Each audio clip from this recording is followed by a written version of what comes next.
छात्रों, भाग 1 में हमने देखा कि कलाम जी ने पृथ्वी के प्रक्षेपण में सफलता प्राप्त की, जिससे विश्व के सभी विकसित देश परेशान हो गए।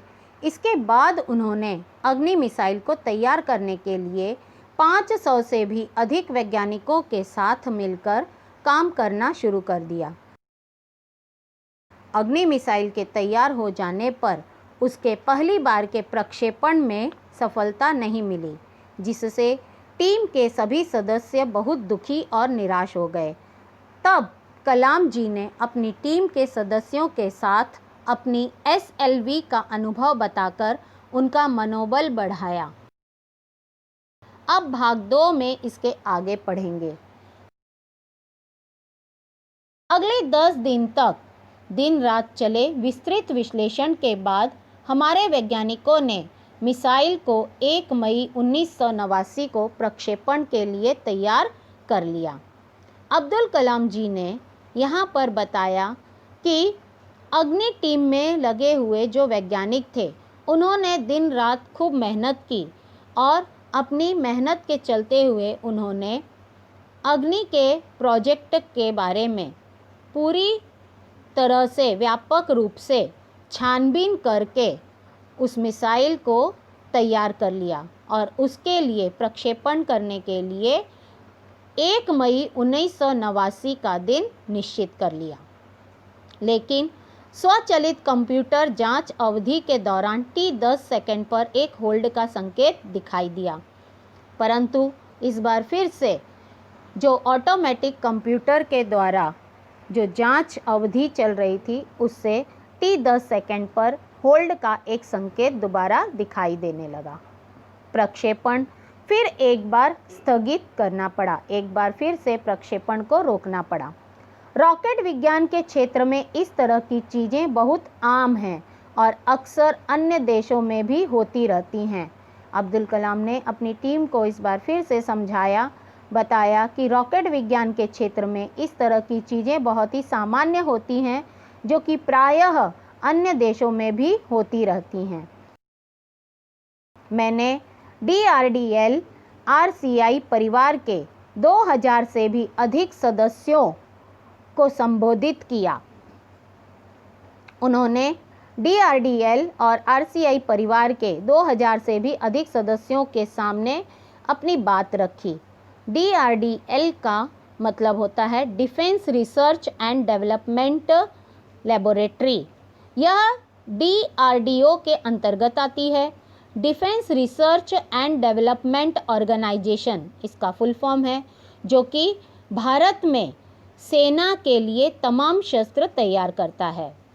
और RCI का मतलब होता है रिसर्च सेंटर इमारत। इसमें DRDL के जितने भी वैज्ञानिक होते हैं, वे इस इमारत में रहते हैं। अब्दुल कलाम जी ने इन्हें संबोधित करते हुए कहा, बहुत मुश्किल से ही कभी किसी प्रयोगशाला या R&D संस्थान को देश में पहली बार अग्नि जैसी प्रणाली विकसित करने का अवसर मिलता है। उन्होंने कहा कि शायद ही किसी प्रयोगशाला को या कोई R&D संस्थान को ऐसा मौका मिलता होगा कि जिसे अग्नि जैसी प्रणाली को विकसित करने का अवसर दिया गया हो। यह महान अवसर हमें दिया गया है, अर्थात इस प्रणाली को, इस अवसर को यह अवसर हमें प्राप्त हुआ है। स्वाभाविक रूप से बड़े अवसर अपने साथ बराबर की चुनौतियां लेकर आते हैं। जब ऐसी बड़ी बड़ी बातें होती हैं, तो बड़ी बड़ी बातें जो होती हैं वो अपने साथ में बड़े बड़े चैलेंजेस भी लेकर आती हैं, तो हमें इनसे घबराना नहीं चाहिए। हमें हिम्मत नहीं हारनी है। समस्याओं को हमें हराने का मौका नहीं देना चाहिए। उन्होंने सभी का हौसला बढ़ाते हुए कहा कि हमें हिम्मत नहीं हारनी है। समस्याएं तो आती ही रहेंगी, लेकिन हमें उन्हें हराने का मौका नहीं देना है। देश को हमसे सफलता से कम कुछ भी पाने का अधिकार नहीं है। आइए सफलता को लक्ष्य बनाएं।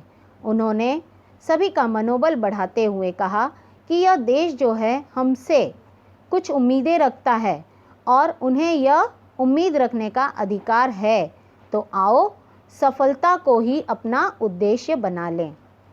अपना संबोधन लगभग खत्म कर चुका था कि मैंने लोगों को कहते हुए पाया, मैं आपसे वादा करता हूँ, महीने के खत्म होने के पहले ही अग्नि का कामयाबी से प्रक्षेपण करने के बाद हम यहाँ वापस मिलेंगे। जैसे ही अब्दुल कलाम जी ने अपना भाषण खत्म किया कि तभी उन्होंने लोगों को कहते हुए पाया कि वे उनसे वादा कर रहे थे कि महीने के खत्म होने से पहले ही वे अग्नि को पूर्ण रूप से प्रक्षेपण के लिए तैयार कर लेंगे और यहाँ फिर से दोबारा मिलेंगे। इस प्रकार से अब्दुल कलाम जी ने सारे वैज्ञानिकों का मनोबल बढ़ाया।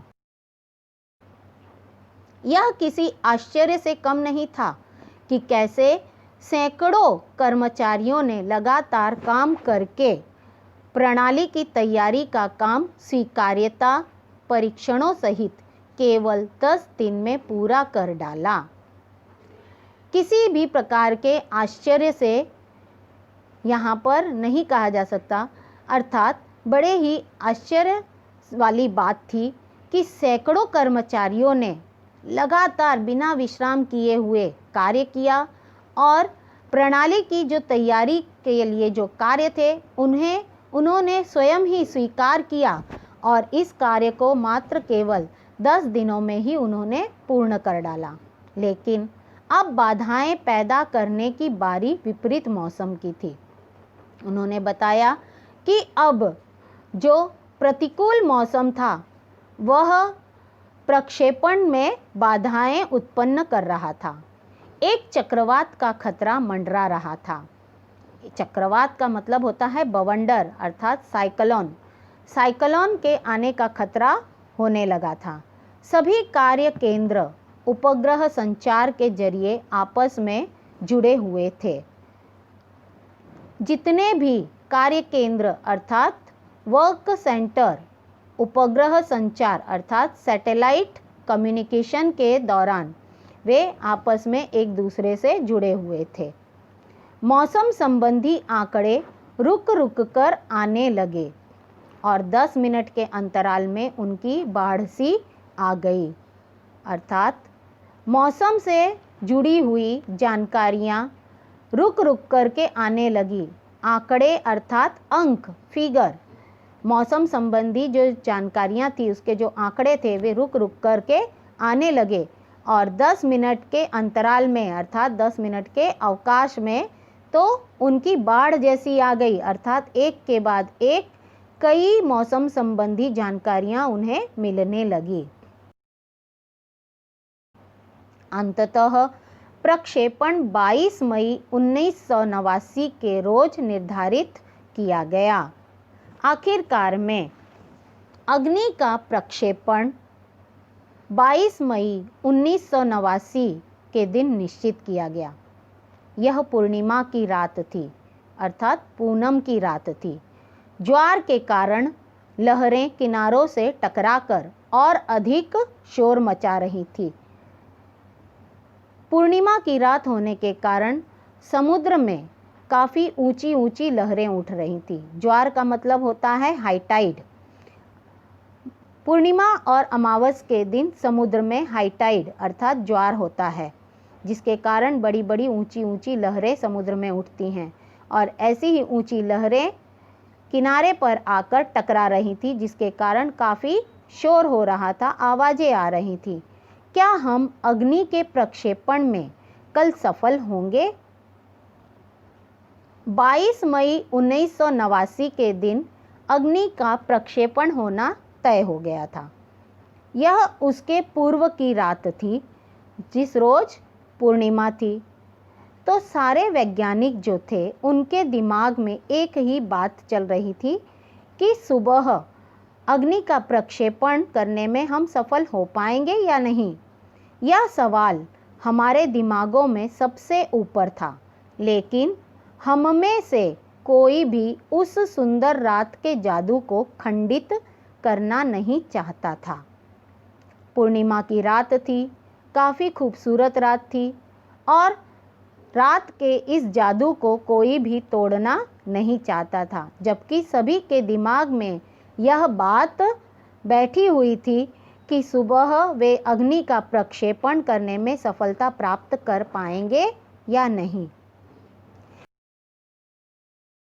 एक लंबी खामोशी तोड़ते हुए आखिरकार रक्षा मंत्री महोदय ने मुझसे पूछा।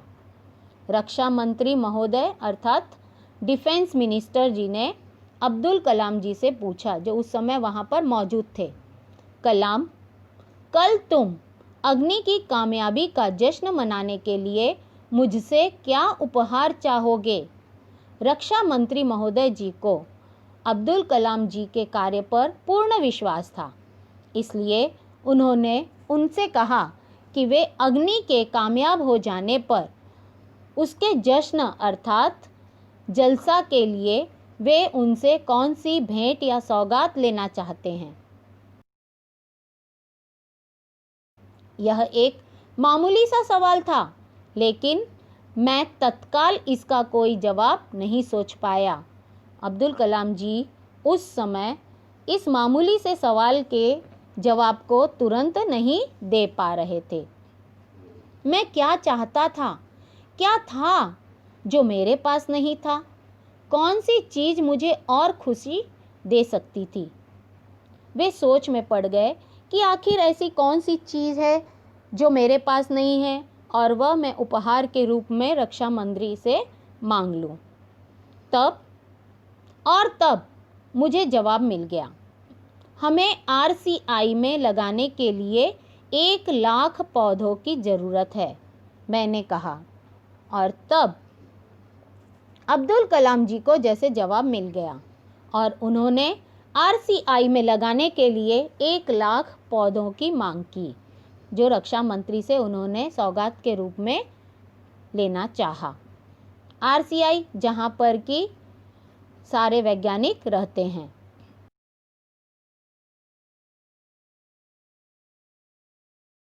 अगले दिन सुबह 7:10 पर अग्नि मिसाइल प्रज्वलित हो उठी। अगले दिन सुबह 7:10 पर अग्नि मिसाइल को प्रज्वलित कर दिया गया। वह जल उठी, चमक उठी। यह एक परिपूर्ण प्रक्षेपण था। पूरी तरह से यह प्रक्षेपण सफल हो गया था। सभी उड़ान मानक पूरे हुए। सभी प्रकार के कार्य जो करने थे वे सब पूर्ण रूप से हो गए थे।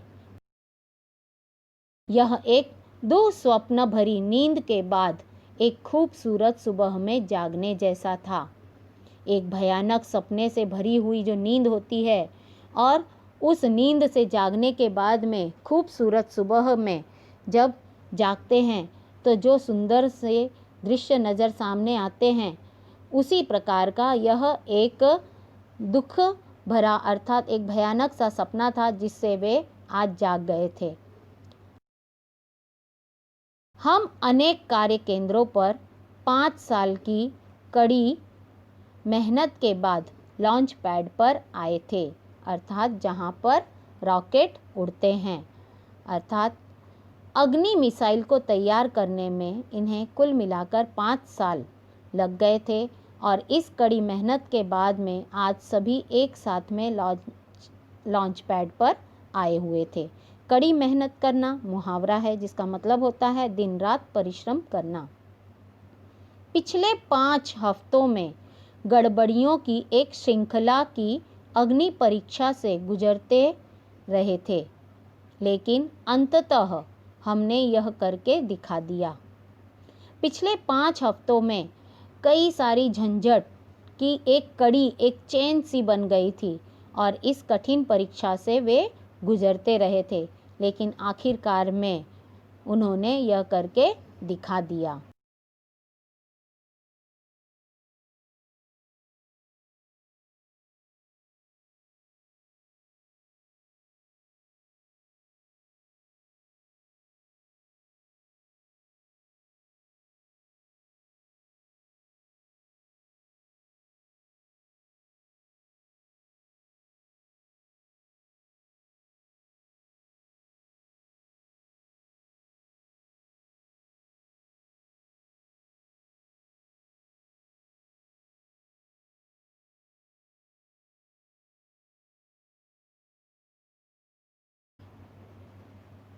अब्दुल कलाम जी कहते हैं, यह मेरे जीवन के महानतम क्षणों में से एक था। सिर्फ 600 सेकंड की भव्य उड़ान ने हमारी सारी थकान को एक पल में धो डाला। सालों की मेहनत का क्या शानदार नतीजा मिला था। उन्होंने बताया कि उनके जीवन का यह सबसे श्रेष्ठ पल था, जिसे सिर्फ मात्र 600 सेकंड की एक आलीशान उड़ान ने उनकी सारी थकान को एक पल में धो डाला था। अपने इस अनुभव को वे कभी नहीं भूल सकते और उनकी मेहनत का, जो कि कई 5 सालों से जो मेहनत की गई थी, उस मेहनत का यह शानदार नतीजा उन्हें आज प्राप्त हुआ था। इस प्रकार अब्दुल कलाम जी ने अपना पृथ्वी से अग्नि तक की सफलता के बारे में बताते हुए अपने अनुभव यहाँ प्रकट किए हैं। अग्नि के प्रक्षेपण में आई कई रुकावटों को उन्होंने पार किया। अपनी टीम के वैज्ञानिकों का हौसला बढ़ाते हुए उन्होंने आखिरकार में शानदार सफलता को हासिल किया और देश का गौरव बढ़ाया।